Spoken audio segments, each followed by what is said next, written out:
நல்ல வழியில தான் போகணும், கெட்ட வழியில போகணும் இல்லை, போறோம்ல, அது நல்ல வழியா கெட்ட வழியா லவ் இருக்கு, ஓகே சூப்பர். அப்புறம் கல்யாணம், அப்ப அந்த பையனை நல்லா பாத்துக்கணும், வேற ஃபேமிலி நல்லா பாத்துக்கணும், அம்மா அப்பா நல்லா பாத்துக்கணும். அப்போ காலேஜ் நான் வந்து எப்படியாவது என் ஊரை விட்டு வேற ஒரு ஊருக்கு போகணும்னு ஆசைப்பட்டேன். இப்போ யாரோ ஒருத்தர் வந்து சொல்லிட்டாங்க, நீ முகம் லட்சணம் இருக்கு, ஆனா அதுக்கு சினிமாக்கு தேவையானது.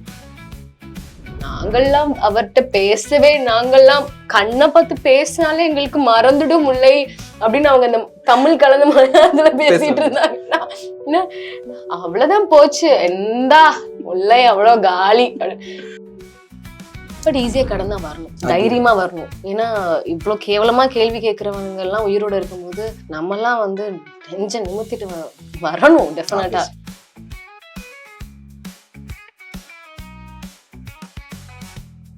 நீலம் என்டர்டைன்மெண்ட் வியூஸ் அனைவருக்கும் வணக்கம். இந்த எபிசோட் ஆஃப் நீலம் சினி டாக்ல நம்ம கூட சினிமா பத்தி பேசுவதற்காக சவுத் சைட்ல இருந்து ஒரு கனவோட சென்னை நோக்கி வந்த பொண்ணு. லாஸ்ட் இயர் வந்து அவங்களுக்கு பயங்கர ஒரு ஸ்பெஷலான ஒரு இயரா இருந்திருக்கு. அது போக போக வந்து இந்த இன்டர்வியூல வந்து நம்ம நிறைய பேசுவோம். வணக்கம் முல்லை அவர்களே, வெல்கம் டு த ஷோ. 2025 வந்து உங்களுக்கு ரொம்ப பெஸ்டான ஒரு இயரா அமைஞ்சுது. அது வந்து உங்களோட ஃபிலிம்ஸாக இருக்கட்டும், நீங்கள் உங்களோட இன்டர்வியூஸாக இருக்கட்டும், எல்லாமே பயங்கர பாசிட்டிவாக இருந்துச்சு. பட் நான் எங்கே ஸ்டார்ட் பண்ணுவோம்னு நினைக்கிறேன் அப்படின்னா வந்து கொட்டுக்காளியில் உங்களோட பெர்ஃபார்மன்ஸ்லேருந்து ஸ்டார்ட் பண்ணணும்னு நினைக்கிறேன். நான் எப்படி யோசிக்கிறேன்னா, சவுத் சைட்லேருந்து வந்த பொண்ணால அந்த வாழ்வியலை புரிஞ்சுக்கிட்டதுனால அந்த பெர்ஃபார்மன்ஸ் அப்படி பிரதிபலிச்சாங்களோ அப்படிங்கிறது எனக்கு ஒன்று இருந்துச்சு அந்த படம் பார்க்கும்போது. அது நீங்கள் எப்படி உள்வாங்கிட்டு நீங்கள் எப்படி அதை நடிச்சிங்க, அந்த ஜேர்னி பற்றி சொல்லலாம்னு நினைக்கிறேன். ஆக்சுவலாக அது நிறைய இன்டர்வியூஸில் கேட்ட ஒரு கொஸ்டின். பட் ஆனால் நீங்கள் ஒரு டிஃப்ரெண்ட் வேயில் ஒன்று கேட்டீங்க, இந்த சவுத் சைடு. ஏன்னா அது ட்ரூ, பிகாஸ் நான் சவுத் சைட்னால என்னால் அது லிசன் பண்ண முடிஞ்சது, அண்டர்ஸ்டாண்ட் பண்ண முடிஞ்சது. இது என்னவா வந்து வெளியே போகும், இது என்ன ஒரு இம்பேக்ட் க்ரியேட் பண்ணணும்னு எனக்கு நல்லாவே தெரியும். ஸோ வினோத் சொல்லும்போது ஃபர்ஸ்ட் வேற ஒரு ரோலுக்கு தான் போயிருந்தது. பட் அவர் வந்து ஒரு ஹோப்போட சொன்னார், இந்த ரோல் வந்து டெஃபினட்டாக ஒர்க் ஆகும், உங்களுக்கு உங்கள் கரியரில் ஒரு டிஃப்ரெண்ட்டான ஒரு விஷயத்தை கிரியேட் பண்ணும் அப்படிங்கிறப்போ. இன்னொன்று அவர் சொல்லும் போது எனக்கு அது புதுசாக இல்லை, ஆனால் பார்க்குற ஆடியன்ஸ்க்கு டெஃபினட்டாக அது புதுசாக இருக்கும். ஏன்னா நம்ம நிறைய படங்களில் சின்ன கடந்து போகிற மாதிரி தான் இந்த சீன் எடுத்துருப்போமே தவிர, இந்த சீன் தான் மெயினாக ஒரு பார்ட்டாக வச்சு யாரும் எடுத்ததில்லை. அப்போ இதுதான் மெயின் பார்ட் அப்படிங்கிறப்போ நான் அதை ப்ளே பண்ணுறேன் அப்படி சொல்லும்போது, நான் ஏதோ ஒரு விஷயம் பண்றேன், ஒரு மாற்றத்துக்கான ஒரு விஷயமோ இல்லை வந்து ஒரு மற்றவங்க ஏதோ புரிதலுக்காக இதை பண்ணக்கூடிய ஒரு விஷயமா இருக்கட்டும், அதை நான் ரொம்ப அழகா எடுத்துட்டு போயிருக்கேன் அப்படின்னு நினைக்கும் போது எனக்கு சந்தோஷமா இருக்கு. ஓகே. ஏன்னா பொதுவாக வந்து சவுத் சைடில் பார்த்தீங்கன்னா, எஸ்பெஷலி வந்து பெண்களுக்கு வந்து நல்லா படிக்கலைன்னா வந்து பூசாரிட்ட கூட்டு போய் மந்திரிக்கணும், இவ லவ் பண்ணுறா பூசாரிட்ட கூட்டு போய் மந்திரிக்கணும். இன்ஃபேக்ட் அந்த சீனில் கூட நீங்கள் பார்த்தீங்கன்னா கண்ணு வந்து நீங்கள் எந்த இடத்துலையுமே இமைச்சிருக்க மாட்டீங்க. அப்போ தான் நான் அதை உள்வாங்கிட்டேன். ஓகே, அது வந்து எந்த அளவுக்கு அந்த புரிதலோடு நடிச்சிருந்தாங்கன்னா, ஏன்னா நீங்கள் அந்த பிரமிப்புமே என்னென்னா, நானாக தான் இருக்கேன், நீ வேற ஒரு உலகத்துல வாழ்ந்துட்டு நான் சரியாகணும், நீங்க ஏதோ ஒன்று பண்ணிட்டு இருக்கீங்க. அப்படிதான் நான் வந்து அதை புரிஞ்சுக்கிட்டேன்னு நினைக்கிறேன். ரொம்ப அழகா சொன்னீங்க. ஆக்சுவலா அதான் உண்மை. ஏன்னா அந்த கண்ணை சிமிட்டக்கூடாதுங்கிற ஐடியா வந்து வினோத் கொடுத்தது. பட் அது ஏன் அப்படின்னு அந்த புரிதல் வந்து எப்படின்னா, ஒரு ஒரு அடமெண்டா இருக்கணும்ல, எனக்கு இது வேணும்னு சாதிக்கக்கூடிய விஷயம்னு ஒண்ணு இருக்குல்ல. பசங்க வாட்டெவர், அது கத்தியோ ஒரு கதறியோ அவங்களுக்குள்ள ஒரு ஃபேமிலிக்குள்ள ஒரு வேற விஷயமா அவங்க அது இல்லைன்னா நான் அதை பண்ணதான் போறேன்னு போயிடுவாங்க. பட் பொண்ணுங்களால அப்படி போக முடியாது. என்ன செய்ய முடியும்? பிடிவாதத்தை தவிர வேற ஒரு இதே கிடையாது. ஒண்ணு அழுது சாதிக்கணும், இல்ல பிடிவாதமா இருந்து சாதிக்கணும். ஸோ அவர் சொல்ற வேண்டிய விஷயம் அதுதான், பிடிவாதமா இரு, அட்டமெண்டா இரு. தட்ஸ் மீன் கொட்டுக்காளி. கொட்டுக்காளின்னு அதான். அது அந்த கண்ணு சிமிட்டாம இருக்கதான் நான் ரொம்ப கஷ்டப்பட்டேன். பட் அந்த பெயின் எனக்கு தெரிஞ்சது. அந்த அந்த பொண்ணோட பேக் ஸ்டோரி என்னங்கிறது எனக்கு வினோத் சொல்லியிருந்தாரு. அந்த ஸ்டோரி வாஸ் ஸோ பெயின். தான் லவ் பண்ண ஒரு பையன், அவங்க கூட வாழ முடியாம ஒரு வீட்டோட ஃபோர்ஸபிளால இன்னொருத்தரை கல்யாணம் பண்ணியாச்சு. அப்பயும் எனக்கு யார் கூடயும் வாழ ஒப்புதல் இல்லாத அந்த மனசும் உடம்பு இருக்குல்ல, அந்த பிடிவாதம், அந்த வருத்தம், அந்த வேதனை, இதெல்லாம் அவ கண்ணுல தெரியணும். எப்படி இருக்கணும்னா, ஷீஸ் எ டெத். ஒரு ஒரு பொண மாதிரி நிக்கணும். இதுதான் அவர் சொன்னது. ஒரு பொண மாதிரியும், நீ என்னனாலும் பண்ணு, நான் இப்படிதான் அப்படின்னு அந்த பிடிவாதத்தோடையும் அது அவ்வளவு அழகா ஃப்ரேம் பண்ண வரைக்கும் அந்த கேமராமேனுக்கு தான் முதல்ல நான் நன்றி சொல்லணும். டோட்டலி இட்ஸ் வினோத் அவருக்கு தான் அதோட பெரிய நன்றி போய் சேரும். இன்னொன்று மக்கள் நிறைய பேர் பார்த்துட்டு இதுக்கு அப்ரிசியேஷனும் பண்ணியிருக்காங்க, நிறைய திட்டமும் செஞ்சுருக்காங்க. ஸோ புரிஞ்சவங்களுக்கும் புரியாதவங்களுக்கும் இது ஒரு ஒரு நல்ல ஃபீட்பேக் மாதிரி தான், அதை எடுத்துக்க முடியும். கதை நீங்க சொல்றதே சூப்பரா இருக்கு. எனக்கு தெரிஞ்சு வினோத்தை நான் உங்ககிட்ட கன்வே பண்ணதை நீங்க உள்ளவங்கிட்ட சொல்றது. ஸோ அந்த நடிகை முல்லை வந்து நான் இப்போ கண்ணு முன்னாடி பார்த்தேன்னு நினைக்கிறேன். Thank you thank you. உங்களோட ஆக்டிங் ஜேர்னி எங்கேருந்து ஸ்டார்ட் ஆச்சு? உங்களோட அந்த இன்ஸ்பிரேஷன் நீங்க எப்போ டிசைட் பண்ணீங்க நான் வந்து ஆக்ட்ரஸ் தான் ஆக போறேன் அப்படின்ட்டு? எங்கேருந்து ஸ்டார்ட் ஆச்சு அப்படின்னா, காலேஜில் வந்து சாரல்னு சொல்லிட்டு ஒரு நிகழ்ச்சி நடக்கும்ல எல்லாருக்கும், இந்த தமிழ் ட்ராமா. ஸோ அப்போ தான் ஆரம்பிச்சது. பட் நடிக்கணும், ஒரு ஆக்ட்ரஸ் ஆகணுங்கிற எண்ணம்லாம் எனக்கு வரல. சவுத் சைடில் மேக்ஸிமம் கேர்ள்ஸ்க்கு வந்து தனக்கு என்ன ஆம்பிஷன் இருக்கு, எனக்கு என்ன டேலண்ட் இருக்குன்னே தெரியாது நிறைய பேருக்கு. போவோம் படிப்போம், அப்புறம் ஒரு ஏஜ் வந்தோன்னே லவ் பண்ணுமா அந்த மாதிரி எல்லாம் இருக்கும். ஸோ அப்போ அந்த லவ், ஓகே லவ் இருக்கு, ஓகே சூப்பர், அப்புறம் கல்யாணம், அப்போ அந்த பையனை நல்லா பார்த்துக்கணும், வேற ஃபேமிலியை நல்லா பார்த்துக்கணும், அம்மா அப்பா நல்லா பார்த்துக்கணும். என்ன எப்படா நான் பார்த்துப்பேன், இந்த கதை எப்போ உள்ள வரும் அப்படின்னு நான் யோசிச்சப்பதான் ஓகே முல்லைக்கு என்ன வரும், ஒன்றும் வராது, ஒன்றுமே தெரியாது. அப்போ காலேஜ் நான் வந்து எப்படியாவது என் ஊரை விட்டு வேற ஒரு ஊருக்கு போகணும்னு ஆசைப்பட்டேன். அதே மாதிரி ராம்நாட்லேருந்து மதுரைக்கு போயிட்டேன். ஸோ அது எப்படி இருந்துச்சுன்னா, ஓகே நான் வந்து ஒரு ஃபாரினுக்கு போறேன் அப்படிங்கிற மாதிரி நான் அதை கிரியேட் பண்ணிட்டு மதுரையில கால் வைக்கும் போதே இதுக்கப்புறம் உனக்கு சுதந்திரம் தாண்டி அப்படின்னு நான் நினைச்சேன். பட் அது இல்லை. பட் அங்க போனதுக்கு அப்புறம் நிறைய விஷயம் கத்துக்கிட்டேன். என்னோட ஹெச்ஓடி தான் வந்து ஆண்டனி பால் சார். அவர் இல்லைன்னா என்கிட்ட என்ன இருக்குன்னு என்னால் ஐடென்டி பண்ணியிருக்க முடியாது. ஒரு பிராமன் ரோல், அந்த ரோலுக்கு வந்து ஃபேரா இருக்கக்கூடிய ஒரு பொண்ணை தான் வந்து செலக்ட் பண்ணி நடிக்க வச்சாங்க. அவங்களுக்கு அதுல இன்ட்ரெஸ்ட் இல்லை, இவங்க தேவைப்பட்டதும் அங்கேருந்து வரல. ஸோ அவங்களும் நான் பண்ணலன்னு சொல்லிட்டு வந்துட்டாங்க. பட் எனக்கு ஒரு இன்ட்ரெஸ்ட் இருந்தது. நான் போய் கேட்கும் போது இல்லை ரோல்லாம் முடிஞ்சிருச்சு, நாங்களாம் செலக்ட் பண்ணுறோம், தேர்ட் இயர் ஸ்டூடெண்ட் சீனியர் சொல்லிட்டாங்க.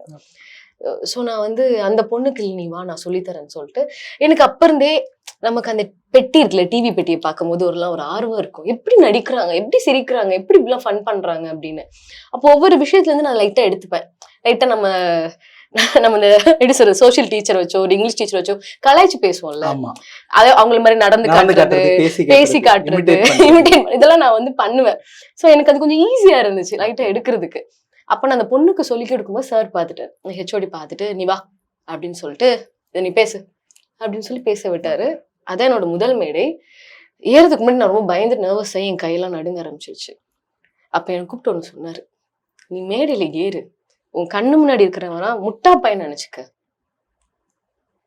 அப்ப உனக்கு ஒரு தைரியம் வரும். நீ தப்பே செஞ்சிருந்தாலும் ஓகே, அவங்களுக்கெல்லாம் அறிவு இல்ல, உனக்கு இருக்கு, நீ ஏதோ பண்ற, அவங்களாம் கீழே இருக்காங்க, நீ மேல இருக்க, உன்னால மேடை ஏற முடியுது இல்ல, அதுவே ஒரு பெரிய சாதனை அப்படின்னு என்னென்னமோ பயங்கர மோட்டிவேஷன் எல்லாம் பண்ணி அதை அப்படியே உள்ள அப்சர்வ் பண்ணி நான் போய் நடிச்சேன். நடிச்சோன்னே அன்னைக்கு வந்து முதல் என்னது சிறந்த நடிகைக்கான அவார்டுன்னு சொல்லி எல்லாம் கொடுத்தாங்க. அதுக்கப்புறம் கூத்துப்பற்றையில சும்மா லைட்டா போய் பண்ணேன், அவ்வளவுதான். அதுக்கப்புறம் முடிஞ்சு, வீட்டுல விடல. வேலைக்காக சென்னைக்கு வந்தேன் வறுமையில. அதுக்கப்புறம் சினிமா ஆசை யார விட்டுச்சு, ஒரு ஷார்ட் ஃபிலிம்க்கு கூப்பிட்டாங்க. அப்படியே நான் அமைதியா வீட்டுக்கு போயிட்டு வேலை பார்த்துருக்கணும். இப்போ யாரோ ஒருத்தர் வந்து சொல்லிட்டாங்க, நீ உன்கிட்ட முகம் லட்சணம் இருக்கு, ஆனா அதுக்கு சினிமாக்கு தேவையான கலரோ ஸ்டைலோ ஒரு நாகரிகமோ இது எதுவுமே உன்கிட்ட கிடையாது. அப்புறம் நிறைய இருக்கு, அதெல்லாம் சொன்னா வேண்டாம்மா நீ வந்து கிளம்பிடு அப்படி இப்படி நிறைய ஏதோ சொன்னாங்க. ஃபர்ஸ்ட் நான் பயந்தேன் தான், நான் பேக் அடிச்சேன் தான். அப்ப நான் உட்காந்து யோசிச்சேன், என்னால ஏன் முடியாது, ஒய் நாட், இந்த கலருக்கு என்ன குறைச்ச, ரஜினி சார் வரலையா, இல்ல ஆக்ட்ரஸ்ல எவ்வளவு பேர் இருக்காங்க, அவங்க எல்லாம் வரலையா, அப்ப முல்லை என்னாலையும் வர முடியும்ல, இன்டர்வியூ எடுக்கிற வரைக்கும் வந்திருக்கல. ஸோ இதுதான் என்னோட மீனிங். இன்னும் சவுத் சைட்ல நிறைய பொண்ணுகிட்ட கேட்டீங்கன்னா அவங்களுக்கான ஆம்பிஷன்ஸ் என்னன்னு தெரியாது, என்ன வேணும்னு கிளாரிட்டியா தெரியாது. மைண்டுக்குள்ள என்ன இருக்கும்னா சம்திங் ஸோ ஃபேண்டசி, ஓகே இப்படி அப்படி அந்த மாதிரி. ஒரு பர்டிகுலர் ஒரு சில பொண்ணுங்களுக்கு மட்டும்தான் சில விஷயங்கள், இது ஏன் இப்படி நடக்குது, அப்ப நான் கொஸ்டின் கேட்கணுமா, இது ஏன் அந்த மாதிரி போகுது, என்னையே எல்லாத்துக்கும் இப்படி புஷ் பண்றாங்க, நான் பொண்ணுங்கிறனாலயா, இப்படி கொஸ்டின்ஸ் வரும், கேட்கவும் செய்வோம், திருப்பி எங்களை அமைக்கிடுவாங்க. திருப்பி சில பேர் வருவாங்க, திருப்பி அமைக்கிருவாங்க. அடுத்து என்ன சொல்யூஷன் அவங்க தேடுவாங்க? தாலி. கல்யாணம் பண்ணி வச்சுட்டு அமைதியாயிடுவாங்க. அதையும் தாண்டி ராம்நாட் சைடு எனக்கு தெரிஞ்சு நான் ராம்நாட் சைடுல நிறைய பொண்ணுங்க வெளியே வந்து நான் பார்த்துருக்கேன். சவுத் சைடுல மதுரையா இருக்கட்டும், நிறைய சைட்ல இருந்து பொண்ணுங்க வெளியே வந்து நான் பார்க்குறேன். அதுவே பெரிய ஹாப்பினஸ். இப்போ ரீசெண்டா நிறைய நடக்குது. நிறைய நடக்குது. நிறைய பேருக்கு தெரியுது. ஒரு நல்ல வழியில தான் போகணும், கெட்ட வழியில போகணும் இல்ல. போறோம்ல, தைரியமா போறோம்ல, அதுதானே முக்கியம். அது நல்ல வழியா கெட்ட வழியா நாங்க முடிவு பண்ணிக்கலாம். மத்தவங்க சொல்ல தேவை கிடையாது. நல்லா இருக்கு. போற பாதை நான் முடிவு பண்ணிக்கிறேன். நல்லதா கெட்டதோ அது ஏன் டிசிஷன். கெட்டதா இருந்தாலும் நானே ஏத்துக்கிறேன், நல்லதா இருந்தாலும் நானே ஏத்துக்கிறேன். என் வயிறு என் சோரியா. Working experience with Mammukka and these two films அத பத்தி பேசலாம்னு நினைக்கிறேன். ஸோ கண்ணூர் ஸ்குவாட் அண்ட் களம் காவல் ரெண்டுமே என்னோட கோல்டன் ஆப்பர்ச்சுனிட்டி. ஆக்சுவலாக எனக்கு களம் காவல் கூட it's not my special film because already நான் அவர் கூட ஒர்க் பண்ணியிருக்கேன். ஆனால் கண்ணூர் ஸ்குவாட் வந்து என்னால் நம்பவே முடியாத ஒரு பிளாட்ஃபார்ம். அப்போ என்னோட எந்த படமும் ரிலீஸ் ஆகல. முல்லைனா பேப்பர் ராக்கெட் மட்டும் பேப்பர் ராக்கெட் அது ஒரு ஓடிடிலனால அது யாரும் பெருசா பார்க்கவும் இல்லை. ஸோ என்னை யாருக்குமே தெரியாது முல்லைனா யாரு, அந்த ஒரு கொஸ்டின் மார்க் இருக்கும். அப்படிப்பட்ட டைம்ல மம்முக்கா கம்பெனில இருந்து அவர் debut, but he's a cameraman director. அவர் எனக்கு கால் பண்ணி இந்த மாதிரி ஒரு ரோல் இருக்கு, அவர் டைரக்டர் அவரே கால் பண்ணாரு.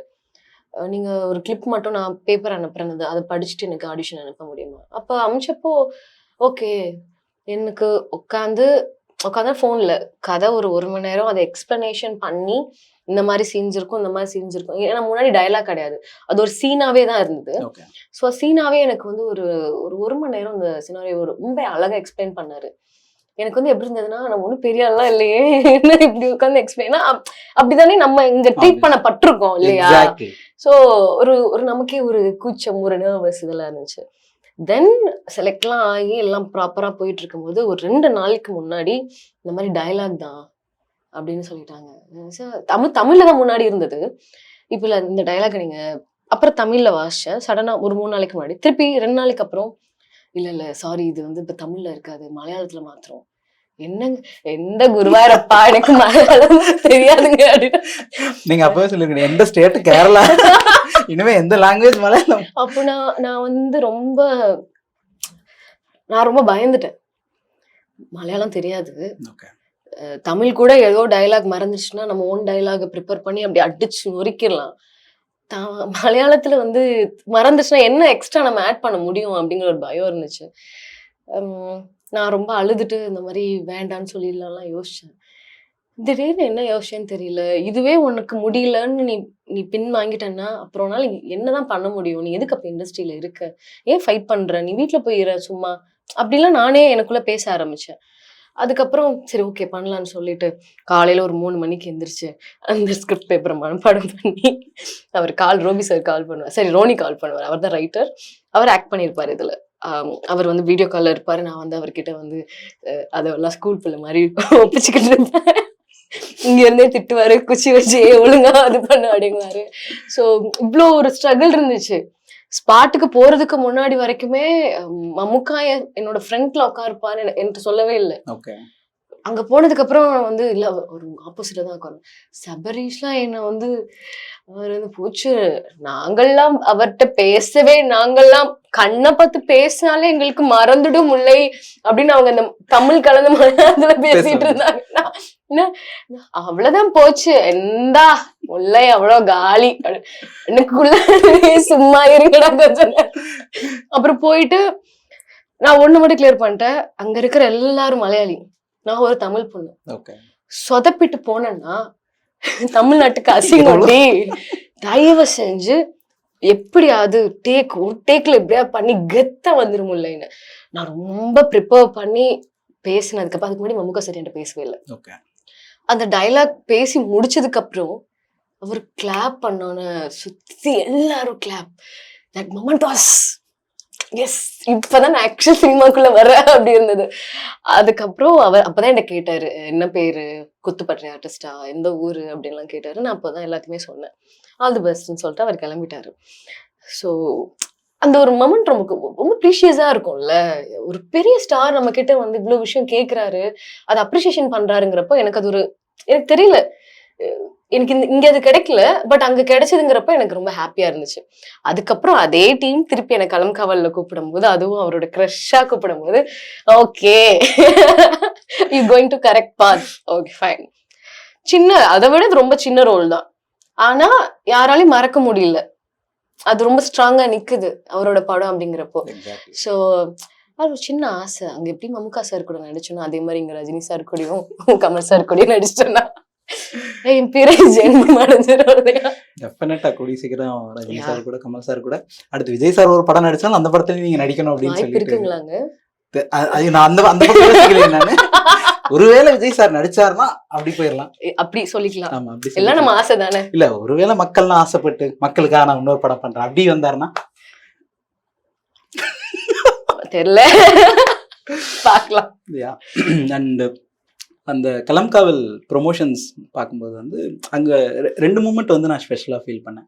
ஒன்று வந்து லைக் நீங்கள் சார்கிட்ட வந்து ஹக் பண்ணிக்கலாமான்னு கேட்கும்போது, லைக் நம்ம ஒரு ஆர்டிஸ்டாக ஒரு மூமெண்ட் வந்து நம்ம வெயிட் பண்ணோம். எஸ்பெஷலி வந்து சார் உங்களை ஃபஸ்ட் டைம் கிளாப் பண்ண ஒரு மூமெண்ட், அந்த ஒரு ஸ்பேஸில் வந்து எல்லோரும் ஈக்குவலாக ட்ரீட் பண்ணதுன்னு ஒன்று இருக்குல்ல, அது வந்து அது ரொம்ப அழகாக இருந்துச்சு. ஈவன் தோ 20 ஹீரோயின் நடிச்சிருந்தீங்கன்னு நினைக்கிறேன். எல்லாருக்குமான அந்த ஸ்பேஸ் கொடுத்து இருந்தது வந்து, எஸ்பெஷலி நம்ம அதை பற்றி கொஞ்சம் பேசலாம்னு நினைக்கிறேன். கூப்பிட்ற வரைக்கும் எனக்கு இந்த ஒரு இது தெரியவே தெரியாது.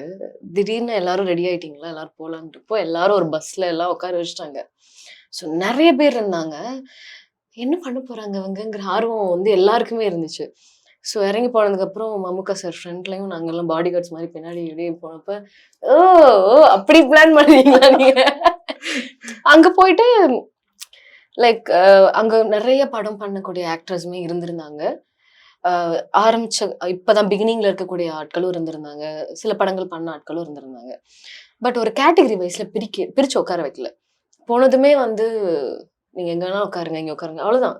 ஸோ எனக்கு அது ரொம்ப சர்ப்ரைசிங்கா இருந்தது. இல்லைன்னா அவங்களுக்கு தேவையான ஆட்களை மட்டும் ஃப்ரண்ட்ல உட்கார வச்சுட்டு, இல்லை நீங்க அங்க உட்காருங்க, உங்களுக்கான இடம் அங்க இருக்குன்னுலாம் சொல்லுவாங்க இல்லையா? அங்க அப்படிலாம் இல்லை. எல்லாருக்கும் ஒரு சமமான ஒரு மரியாதையை நான் ஆல்ரெடி கன்வென்ஸ் ஸ்கூல்ல அதை பார்த்துருக்கேன். களம்காவலையும் நான் அதை பார்த்தேன். இப்போ எப்படி சொல்றது, டீசர் லான்ச் அப்போ அது ஒன்றும் புதுசா இல்லையே அப்படிங்கிற மாதிரி தான் இருந்தது. எல்லாரையும் வரிசைப்படுத்தி மேடையில வந்து அந்த பேரை சொல்ல வைக்கிறது, சில பேர்லாம் வந்துட்டு எதனா ஸ்கூல்ல பேர் அந்த மாதிரிலாம் எனக்கு மெசேஜ் எல்லாம் வந்துச்சு. பட் அது தேவைங்க. இத்தனை பேரோட பேர் தெரியணும்ல முதல்ல. அந்த வாய்ப்பு அந்த ஸ்டேஜ்ல ஏறதுக்கான வாய்ப்பு கிடைச்சிருக்கல. எத்தனை பேர் ஏங்குறாங்க ஃப்ரண்ட்ல உட்காந்துட்டு, நம்ம எப்போ இந்த இடத்துல ஏறுவோம்னு. அந்த வாய்ப்பு எங்களுக்கு கிடைச்சிருக்கு இல்லையா? ஸோ அந்த மொமெண்ட்ல எனக்கு அதை பயன்படுத்திக்கணும் ஆசை. எல்லாரும் கை கொடுத்துருக்கோம். ஆக்சுவலா நான் வந்து பார்த்துட்டே இருந்தேன். நான் வெயிட் பண்ணிட்டே இருந்தேன். எல்லாரும் கை கொடுத்துருப்பாங்க, எல்லாரும் கை கொடுத்துருப்பாங்க அப்படின்னு. எனக்கு மம்முக்கா கூட போட்டோ எடுக்கணும்னு ஆசை. எனக்கு வந்து அது அமையவே இல்லை. ஸ்பாட்லயும் சரி, அவர் டக்குன்னு கிளம்பி, எனக்கு கேட்கும் போது ஷையா இருந்துச்சு. சரியா கேட்டலாமான்னு இருக்கும்போது இங்கேயும் கிளம்பிட்டாரு. பட் அந்த டைம்ல நான் வந்து ஒண்ணு புரிஞ்சுட்டேன். கடைசியா போலாம் முல்லை, எல்லாரும் போகட்டும், போங்க போங்க போங்க போங்க போங்க அப்படின்னு சொல்லிட்டு கேட்டேன். Sir can I hug you? அவர் ஒரு ஸ்மைல் தான் பண்ணாரு, தலை லைட்டா ஆட்டினாரு, அவ்வளவுதான். ஐ ஜாலி அப்படின்னு சொல்லி தேங்க்யூன்னு சொல்லிட்டு வந்துட்டேன். சரி, எனக்கு என்னன்னா கை கொடுக்கறது ஓகே தான், ஹக் பண்ணும்போது ஒரு ஒரு பேரன்பு கிடைச்ச மாதிரி ஒரு ஃபீல் ஆகுது இல்ல. ஒரு எப்படி சொல்றது, நம்ம அம்மா போய் கட்டி பிடிக்கும் போது ஒரு அரவணைப்பு இருக்கும்ல, அது மாதிரி எனக்கு மம்முக்கா சார் வந்து 2 படத்துல அவர் பண்ணும்போது எனக்கு அவர் கொடுத்த ஒரு அப்ரிசியேஷனா இருக்கட்டும், ஒரு இடமா இருக்கட்டும், இல்ல ஒரு வாய்ப்பா இருக்கட்டும். ஏன்னா அது அவரோட கம்பெனி. அந்த இடத்துல அவங்க தானே எனக்கு வாய்ப்பு கொடுத்துருக்காங்க. ஸோ அது ஒரு அரவணைப்பா இருந்தது. வெல்கம் டு மலையாளம் அப்படிங்கிற மாதிரி இருந்துச்சு. ஸோ ஹக் பண்ண மொமெண்ட் ரொம்ப ஹாப்பி. நம்ம சக்ஸஸை நோக்கி ஓடும்போது, குறிப்பாக வந்து கேரக்டர் ஆர்டிஸ்ட்ல இருந்து அடுத்து ஹீரோயின் ரோலாக பண்ணுறீங்க. அது மம்முக்கா சார் கூட 2 படமே ஒரு பெர்ஃபார்மராக பேசப்பட்டுச்சு. இதில் எவ்வளோக்கு எவ்வளோ வந்து உங்களுக்கு பெருமைகள் வருதோ, அவ்வளோக்கு எவ்வளோ பிரச்சனைகளும் வந்திருக்கும். என்னால் தான் இது நடந்துச்சு, நான் தான் உங்களுக்கு ரெஃபர் பண்ணேன், நான் தான் உங்களுக்கு ஆக்டிங்கே சொல்லி கொடுத்தேன், இந்த மாதிரிலாம் திடீர்னு நிறைய பேர் வரும். எஸ்பெஷலி பெண்கள் வந்து அவங்களோட பார்த்து சூஸ் பண்ணி கரெக்டாக போயிட்டு இருக்கும்போது நிறையா விஷயங்கள் வந்து அவங்கள பற்றி தப்பாக சொல்கிறதோ, அது வந்து சினி இண்டஸ்ட்ரியில் நடக்குது, நடந்துக்கிட்டும் இருக்கும். இந்த பிரச்சனைகளை குறித்து வந்து நம்ம பேசணும்னு நினைக்கிறேன். கண்டிப்பாக பேசணும். ஏன்னா பிகாஸ் இது பல வருஷங்களா பேசப்பட்டாலும் காது செவி கொடுத்து கேட்காம நம்ம அதை மூவ் ஆன் பண்ணிகிட்டே போயிட்டுருக்கோம். பட் நிறைய இடங்கள்ல வந்து ஃபீமேல் என்ன நினைக்கிறாங்கன்னா, இதனால நமக்கு வாய்ஸ் அவுட் பண்ணால் எதுவும் வர வாய்ப்பும் போயிடுமோ, இல்லை வந்து பாரேன் ஏதோ உத்தமி மாதிரி பேசுறேன் திருப்பி நம்மளை வந்து ஒரு புல் அவுட் பண்ணி நம்மளை போட்டு ஏதாவது நோண்டிட்டே இருப்பாங்களோங்கிற ஒரு பயம் தான் ஆக்சுவலாக. ஏதோ சாதிக்கணும்னு வந்திருக்கோம், இது எதுக்கு நமக்கு வம்பு அப்படின்னு கடந்து போறதா இருக்கட்டும். இது எதுவுமே தப்பு இல்லை. பட் சில பேரால இது எல்லா நேரமும் அதை கடந்துட்டே போயிட்டு இருக்க முடியாது. கரெக்ட். நானும் அதுல கடந்த ஒரு ஆள் தான். நிறைய மொமெண்ட்ல வந்து நிறைய மொமெண்ட்ல இந்த மாதிரி நம்ம கூட இருந்தவங்களா இருக்கட்டும், இல்ல நம்ம நம்ம ரொம்ப நம்பினவங்களா இருக்கட்டும், நம்மளை பத்தி பின்னாடி பேசும்போது அது ஒரு மிகப்பெரிய வழியா இருக்கும். நம்மளை பத்தி எல்லாமே தெரியும், ஆனாலும் ஏன் இப்படி இந்த கிரியேட் வேர்ட்ஸ் எல்லாம் யூஸ் பண்ணி அது ஒரு ஒரு ஒரு கதை மாதிரி அதை கிரியேட் பண்ணி ஒருத்தவங்களை பத்தி பேசுறதுல ஒரு ஹாப்பினஸ் இருக்கு. பேசிக்கலி எல்லாருக்குமே இருக்கு, கரெக்டா? எல்லாருக்குமே எல்லார பத்தியும் பேசுறது பிடிக்கும். ஆனா கொஞ்சம் இதெல்லாம் எப்படி ஆயிடுதுன்னா, கொஞ்சம் பொறாமையிலையும் பொறாமைன்னு கூட சொல்ல முடியாது. நானும் சில பேர்கிட்ட எல்லாம் வந்து இதெல்லாம் வேண்டாங்கிற இடத்துல இவங்கெல்லாம் வேண்டாம் நான் ஒதுங்கி போனாலும், சினிமாங்கிறது ஒரு சின்ன சர்க்கிள்ல எல்லா டைமும் நம்ம அவங்கள பார்ப்போம், பேசுவோம். அது நமக்கு மைண்ட்ல வந்து ஹிட் பண்ணிட்டே இருக்கும். கேர்ள்ஸா இருக்கட்டும், பாய்ஸா இருக்கட்டும், ஈவனா எல்லாருக்குமே ஒரு தப்பான நேமை கிரியேட் பண்றது இங்க ரொம்ப சகஜமான ஒரு விஷயம் தான். பர்டிகுலர் கேர்ள்ஸ்க்குன்னு வரும்போது அது ஒரு கேரக்டர் அசோசியேஷன் டக்குன்னு அவங்க மேல தெளிச்சிடலாம். அது ஒரு ஒரு ஒரு ரூமராவோ இல்லை ஒரு விஷயமாவோ நல்லா பரவ ஆரம்பிச்சிடும். அப்போ அடுத்த தாண்டி இந்த ரூமரை கேட்டு வரக்கூடிய ஆண்கள் இருக்கிறாங்க இல்லையா, அவங்க என்ன பண்ணுவாங்கன்னா தே வாண்ட் டு டக்குன்னு ஒரு அட்வான்டேஜ் எடுத்துக்கிறது, அந்த மாதிரி சில விஷயங்கள். அப்போ ஒரு கேர்ள்ஸால வந்து டக்குன்னு வாய்ஸ் அவுட் எல்லாருமே சொல்லுவாங்க, அப்படி பண்றானா அறைய வேண்டியதானே, அப்படி பண்றானா பேச வேண்டியதானே. எல்லா பொண்ணுங்களால இது முடியாதுங்க. ஃபர்ஸ்ட் அவங்களால ஷாக் தான் ஆக முடியும். எப்படி உங்களால அதை பண்ண முடியுது? ஒரு எல்லாருக்குமே டக்குன்னு ஒரு வீர மங்கை அப்படின்லாம் வந்து ஒரு டேக் எல்லாம் குத்திர முடியாது. ஒரு பயந்து போன சூழல்ல இருந்து வரக்கூடிய ஒரு பெண்ணால டக்குன்னு வாய்ஸ் அவுட் பண்ண முடியாது. அவங்களுக்கு நிறைய தேவைப்படும், ஒரு ஆறுதல் தேவைப்படும், நிறைய பேரால ஒரு ஹோல்டு தேவைப்படும், தைரியம் கொடுக்கறதுக்கு சில பேர் தேவைப்படுவாங்க. ஸோ அந்த மொமெண்ட் எல்லாமே நானும் ஃபேஸ் பண்ணியிருக்கேன். என்னை சுற்றி இருக்க சில பெண்களும் அதை ஃபேஸ் பண்ணி பார்த்துருக்கேன். இப்போ அங்கம்மாள் ப்ரெஷ்ஷோன்னு நினைக்கிறேன். ஆமா ஆமா. அங்கே வந்து ஒரு பர்சன் வந்து உங்களை பற்றி தப்பான ஒரு விஷயம் பேசினாரு. இப்போ கௌரிக்கே அந்த பிரச்சனை நடக்கும்போது வந்து நிறையா வாய்ஸ் வந்தது வந்து ரொம்ப ரொம்ப ஹெல்த்தியாக பார்க்குறேன், ரொம்ப நல்ல விஷயமா பார்க்குறேன். But at the same time கௌரிக்கு வர வாய்ஸஸ் வந்து ஏன் வந்து முல்லைக்கு வரலைங்கிற கேள்வி வந்து அந்த பிரச்சனை நடக்கும்போது எனக்குள்ள அது இருந்துச்சு. அந்த பிரச்சனை குறித்தும் நம்ம பேசணும். Because Gauri she is very good actress. ரொம்ப நல்ல படங்களும் பண்ணியிருக்காங்க, ரொம்ப நல்லா பெர்ஃபார்ம் பண்ணக்கூடிய ஒரு ஆக்டர். அவ்வளோ படங்கள் பண்ணி அவ்வளோ பெரிய ப்ரொடக்ஷனில் பண்ண அவங்களுக்கே இப்படி ஒரு கொஸ்டின்ஸ் எல்லாம் கேட்கப்பட்டது இல்லையா?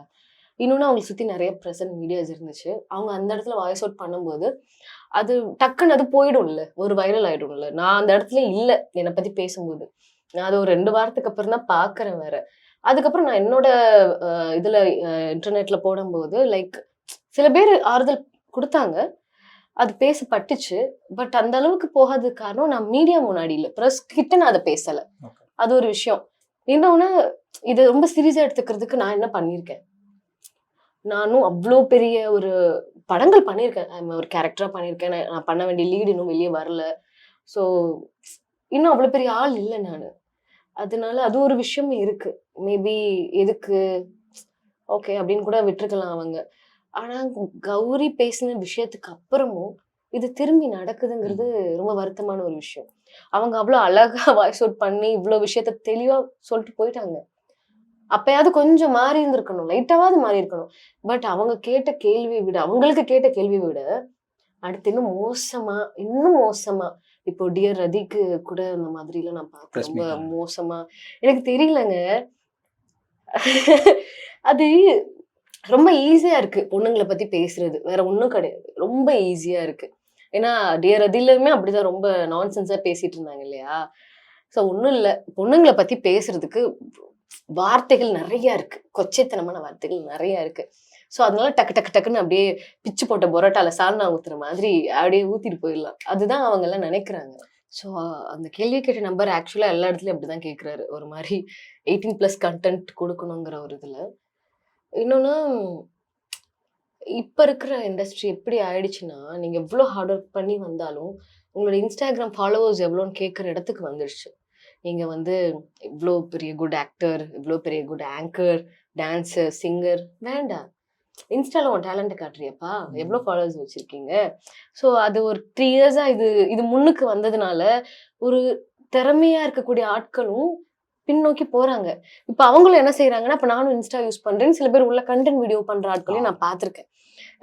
இமாம் எனக்கு தெரிஞ்ச பையன்லாம் வந்து இப்போ பண்ணிட்டு இருக்காங்க. இந்த ஃபண்டமெண்டல்னு சொல்லிட்டு.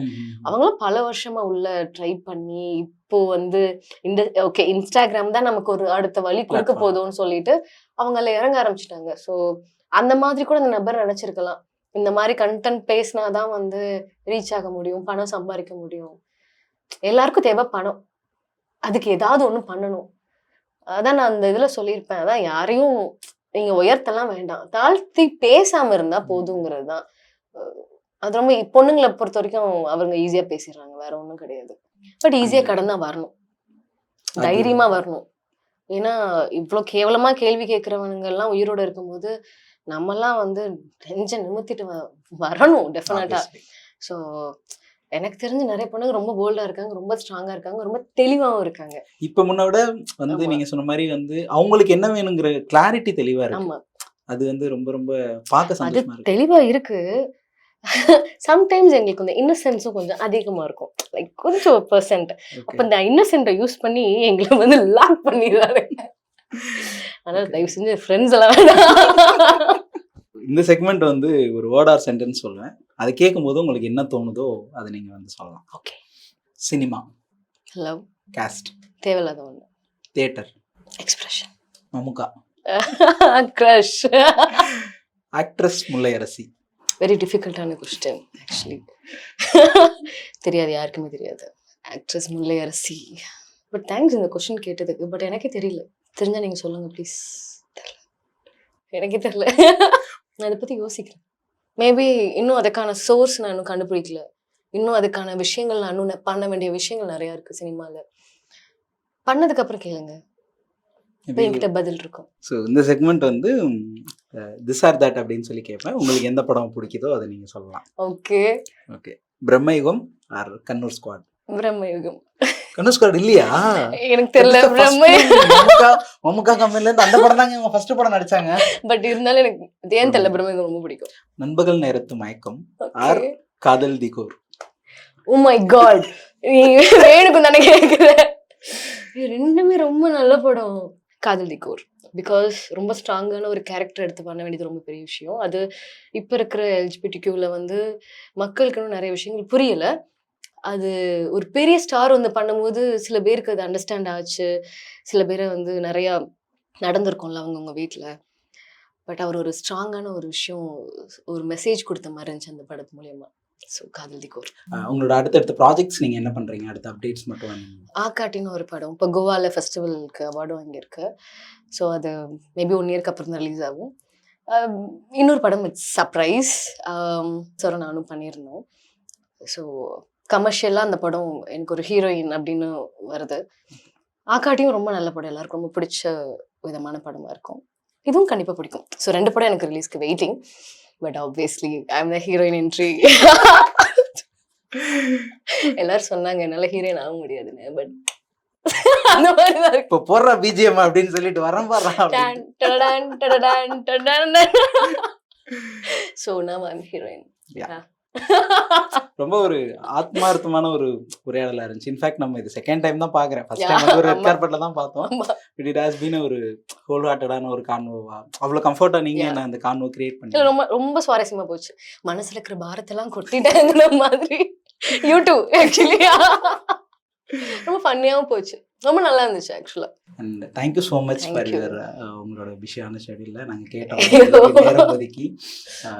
நீங்கள் ஆசைப்பட்ட எல்லாமே 2026 நடக்கணும். எஸ்பெஷலி ரஜினி சார் கூட, கமல் சார் கூட நீங்கள் ஆசைப்பட்ட மாதிரியான நிறையா கேரக்டர்ஸ் வந்து வில்லியாவும் சரி, அப்புறம் ஃபன்னான ரஞ்சித் அண்ணா கூட. ஓகே, ரஞ்சித் அண்ணா கூட நீங்கள் ஆசைப்பட்ட எல்லாமே இந்த 2026 வந்து உங்களுக்கு நடக்கிறதுக்கு நீலம் சார்பாக பெரிய வாழ்த்துக்கள். Thank you so much. உங்களுக்கு நீங்கள் ஆசைப்பட்ட எல்லாமே நடக்கும். Thank you so much.